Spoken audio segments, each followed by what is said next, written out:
There's a critical window that opens the moment you wake up. Inside that window lies the difference between a day led by intention and one ruled by distraction, between a mind built for clarity and one hijacked by chaos. Your brain doesn't start the day neutral. It starts in a sensitive, programmable state where the actions you take or fail to take set the tone for every system in your body and mind the moment your eyes open, a clock begins ticking inside your brain. Not a metaphorical one, a biological one. This internal clock, the circadian rhythm, governs your hormones, your alertness, your energy, and even your emotional stability. And what sets it properly each day, what calibrates it like a compass aligning to true north, is sunlight. Not artificial light, not overhead bulbs, natural light entering your eyes within the first hour of waking. This is the signal your brain is desperately waiting for. When that light hits the photoreceptors in your retina, a cascade of neurochemical messages begin. The suprachiasmatic nucleus in the hypothalamus receives the signal and tells your body it is day. It is time to rise. It is time to move. It is time to build, in that one act of stepping outside and letting the light hit your eyes, you are commanding your nervous system to come online.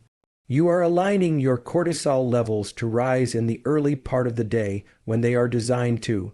Not in the evening when elevated cortisol becomes anxiety, not at night when it steals your sleep, but in the morning when it gives you strength, clarity, and drive. This surge of morning cortisol, properly timed, sharpens your focus, mobilizes energy stores, and elevates dopamine levels in a way that is both healthy and sustainable. You are not chasing energy, you are activating the system that was built to generate it. When you miss this morning light consistently, your body drifts. Your mind drifts. You start to feel tired in the middle of the day, wired at night, foggy in the morning. Your sleep becomes fragmented, your cravings intensify, your motivation drops not because you are weak, but because your system has lost its rhythm. The sun was always meant to be your anchor, and when you reconnect with that light first thing in the morning, even for just 5 to 10 minutes, especially outdoors, your biology begins to align again. It is a return to order, a return to divine sequence. There is something spiritual about light. The ancients understood it. The prophets rose with it. The sacred texts speak of it. Light is not just energy, it is instruction. And when you submit yourself to that early light each day, you are obeying something deeper than science. You are coming into alignment with the order written into your biology by design. Morning light is not optional for high performance. It is foundational. It is not a biohack. It is a biological law. And those who honor it experience the fruit of its power: greater mood, sharper focus, deeper sleep, and a mind that is steady even in storm to stand before the sun with stillness, breath, and intent is to reset the entire system, not through striving, but through surrender. This is how warriors rise. This is how leaders are built. This is how the mind awakens not just to the world, but to purpose, because light doesn't just wake the body, it wakes the calling. It tells your nervous system, rise and build, rise and lead. Rise and become everything you were wired to be. Deliberate cold exposure in the morning triggers long-lasting dopamine elevation and increases stress resilience. There is a moment when you step into cold that everything inside you screams to escape. Your breath shortens, your heart races, your skin tightens as if it were being tested by fire. But that fire is not here to destroy you. It is here to reveal you. Cold is one of the most honest mirrors you will ever face. It strips away all illusion. It does not care about your goals, your mood, or your excuses. It only responds to one thing: presence. And when you enter the cold willingly, especially in the first hours of your day, you are not just enduring discomfort. You are activating a deep biological mechanism of awakening, clarity, and pursuit. The cold triggers a wave of adrenaline, not from fear, but from physiological readiness. Your brain releases epinephrine and norepinephrine, sharpening your senses, increasing alertness, and preparing your body for action. But what follows next is even more profound. A long, lasting elevation of dopamine, the neurochemical of motivation and forward momentum. Not a spike that burns out like sugar or scrolling. A steady rise that sustains your drive for hours after the exposure ends. This is not hypothetical, it has been measured. People who expose themselves to deliberate cold 2 to 3 minutes in cold showers, plunges, or cold environments experience a sustained increase in dopamine levels by up to 250%, similar to what's seen with intense physical activity, but without the crash. It is nature's way of rewarding you for stepping into stress with control. But cold does more than elevate your state. It rewires your response to adversity. Every time you step into that discomfort and breathe through it with control, you are strengthening the circuits in your brain that govern stress response. You are telling your nervous system, this is hard, but we are not breaking, we are present, we are focused. That repetition is powerful. It trains the prefrontal cortex to override the panic of the amygdala. It tells the body, we lead from truth, not from fear, and over time, that neural pathway becomes dominant. You don't just tolerate pressure, you operate inside it. This isn't about pain for the sake of pain. It's about training your biology to obey purpose. The cold becomes the furnace where fear is confronted and reshaped, where avoidance turns into pursuit, where weakness is burned out and resolve is forged, and doing this in the morning, when the mind is most programmable, sets the tone for your entire day. You've already faced a storm before the world even wakes. Everything else feels light by comparison. There is something sacred about this act, something ancient. Prophets and warriors have always trained in the elements not because they had to, but because they knew that mastery begins in surrender. And cold is one of the few environments that demands full surrender of comfort, ego, and control. It demands presence, breath, and stillness under pressure. It becomes the temple of resilience. And those who rise into it each morning begin to walk through life differently, not as victims of stress, but as architects of it. Nasal breathing and controlled exhales activate the parasympathetic nervous system for calm, focused energy. Before you speak, before you think, before you move, your breath decides who's in control. Not metaphorically, but biologically. The way you breathe sets the tone for your entire nervous system. It tells your brain whether you're in danger or at peace, whether you're ready for war or ready for presence. And in the first minutes of your day, when your brain is most impressionable, nasal breathing and long, deliberate exhales do more than wake you up. They establish sovereignty over stress before it has a chance to hijack your system. Every breath you take through your nose signals the brain to regulate calmly and efficiently. Unlike mouth breathing, which is shallow, erratic, and often signals distress, nasal breathing increases oxygen uptake, nitric oxide production, and activates circuits tied to calm focus. When you breathe deeply through your nose and then extend the exhale longer than the inhale, you are literally pressing on the brakes of your stress response. You're activating the parasympathetic nervous system, often referred to as rest and digest. But more accurately, it's the system that tells your brain, we are not in crisis, we are in control. This is not relaxation, this is precision, this is leadership of the self, because stress will come. The moment your phone lights up, your cortisol wants to rise. The moment you check the news, the sympathetic system ignites. But when you start your morning not with reactivity, but with intentional nasal breathing 5 minutes, 3 minutes, even 1, you are programming the autonomic nervous system to listen to your intent, not to the world. You are anchoring your brain in rhythm. You are giving it coherence. The breath becomes the gateway between spirit and system. It is the only function in the body that is both automatic and under your control. That's not by accident. That's divine design, because how you breathe determines how you lead yourself through every moment of the day.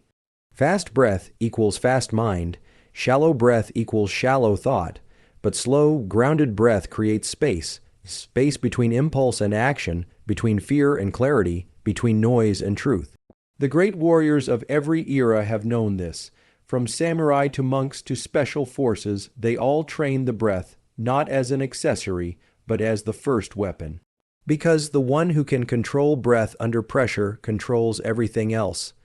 In the morning, before the rush begins, before demands rise, breath becomes your declaration. Not today, chaos. Not today, fear. We lead. We anchor. We respond from truth, not adrenaline. Start with nasal inhale. Hold controlled, slow exhale. Again, let the nervous system learn. Let the chemistry shift. Let the circuits of panic be silenced by discipline. This is where power begins, not in the fight, but in the breath before it. The world will test you, but if your nervous system has been trained to obey breath, then no storm can move you.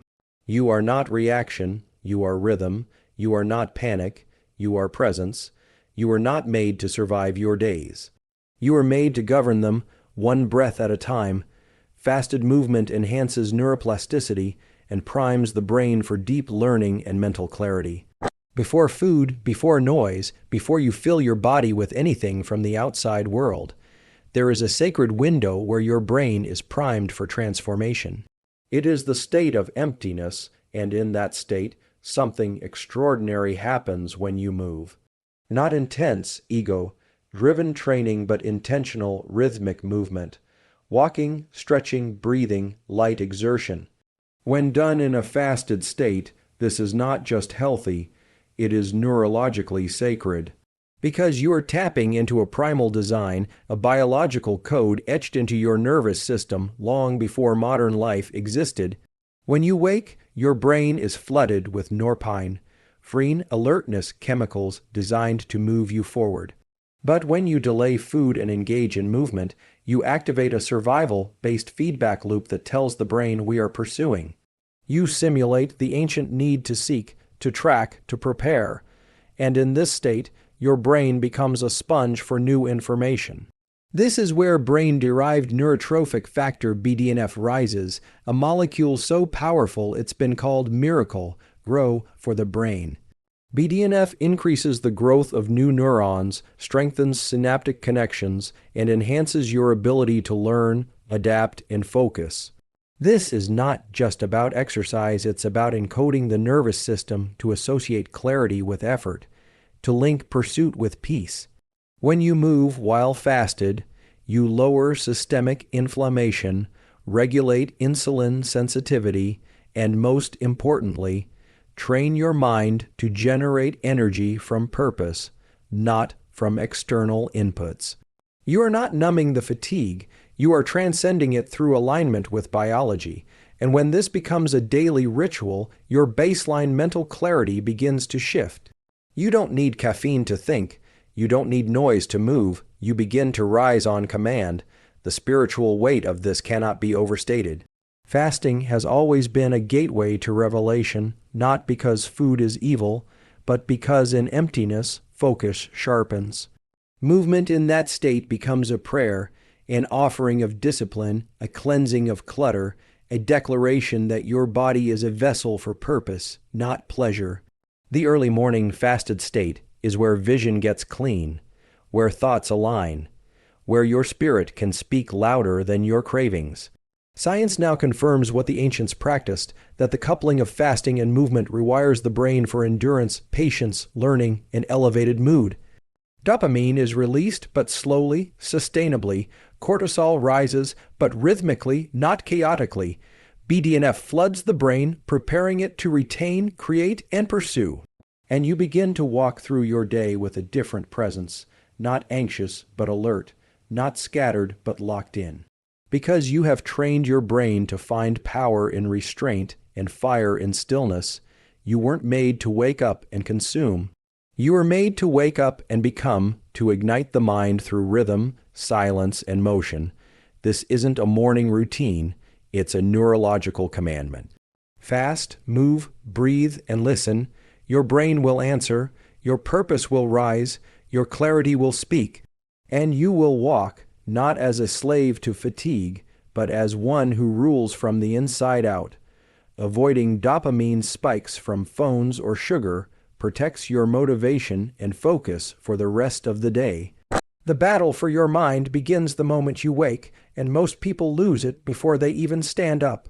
Because the first thing they do is flood their brain with dopamine spikes from screens, scrolling, sugar, stimulation without purpose. The system was never designed for this. Dopamine is not a toy. It is not a reward. It is the neurochemical of pursuit. And when you flood it first thing in the morning with artificial highs, you rob your brain of the fire it needs to chase what actually matters. Your brain has a baseline level of dopamine that governs your drive, your focus, your ability to endure. When you flood that baseline early, through a phone, junk food, empty dopamine, you experience a short burst of energy followed by a crash in drive. You become dependent on the next hit, the next swipe, the next treat, but what feels like stimulation is actually depletion. You're numbing your hunger to grow, and the tragedy is this: every spike you choose early in the day lowers your capacity for discipline later in the day. It's not willpower, it's biology. You're burning your fuel before your mission even begins. But here's what the elite do differently. They protect their dopamine. They don't consume first, they command. They don't wake up to feed their cravings, they wake up to feed their purpose. They understand that the most powerful minds are not those who chase stimulation, but those who delay it. Those who preserve their drive by saying no to the easy wins, so they can say yes to the real work. And this is measurable. Studies show that those who resist early dopamine spikes are more focused, more consistent, and more emotionally stable throughout the day. Their dopaminergic pathways remain balanced, their focus circuits more active, their motivation more stable. Why? Because they haven't fried their circuitry before breakfast. This is not small. This is not optional. This is war. The phone is not neutral, it is a weapon. Every scroll, every notification, every artificial surge pulls your attention away from your calling and chains it to the algorithm. But when you reclaim your mornings, when you wake and move, when you delay sugar, when you keep your phone on airplane mode, when you breathe, journal, train, and think before you consume, you are building a brain that serves you, not one that controls you. It is a sacred thing to withhold, to say not yet, to train your nervous system that it does not answer to cravings, but to command. This is how you stretch your dopamine response. This is how you raise your baseline. This is how you rewire the system to chase purpose over pleasure. And that discipline becomes freedom, because now you own your focus. You govern your thoughts. You walk into your day not hungry for likes, but hungry for truth. You are no longer reacting, you are reigning. Not because the world got easier, but because your mind got trained. Journaling or visualizing goals in the first 30 minutes activates the brain's goal, seeking circuitry, and sharpens intent. Before the noise, before the demands, before the algorithms try to tell you who you are, you must decide. In the stillness of the early morning, the human brain enters a rare state of openness. The neurochemistry is precise. Cortisol is rising, adrenaline is steady, and dopamine is beginning to mobilize. In that space, the prefrontal cortex, the seat of planning, of intentional action, is uniquely sensitive to direction. What you choose to focus on in that window becomes the dominant signal the brain will amplify for the rest of the day. This is not theory. This is neural instruction. And it is why goal setting, visualization, or written reflection within the first 30 minutes of waking is not just motivational, it is deeply biological. The brain doesn't just pursue what you want, it pursues what you rehearse. And when you write, when you visualize with specificity, not vague hope, but deliberate, defined outcomes, you are firing the same neural circuits as if the action were already taking place. You engage the default mode network, the dorsal attention system, and the basal ganglia, which together form the engine of behavioral consistency. In simple terms, your brain begins to pre-load the actions needed to pursue your goal, and your body starts to follow even before your conscious mind catches up.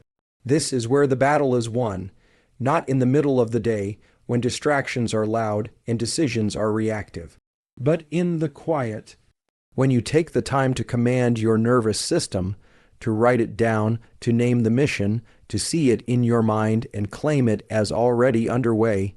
You are sending a neurological signal to every part of your being. We are not drifting today, we are directed. But this act is more than tactical, it is spiritual. There is something sacred about writing down vision, something eternal about seeing with clarity before anything is seen with the eyes. Throughout history, vision has always preceded transformation. And in the morning, when your brain is malleable, when the world has not yet pulled on your identity, you are standing at the altar of design. You can react or you can create, you can wander or you can wage war with intention.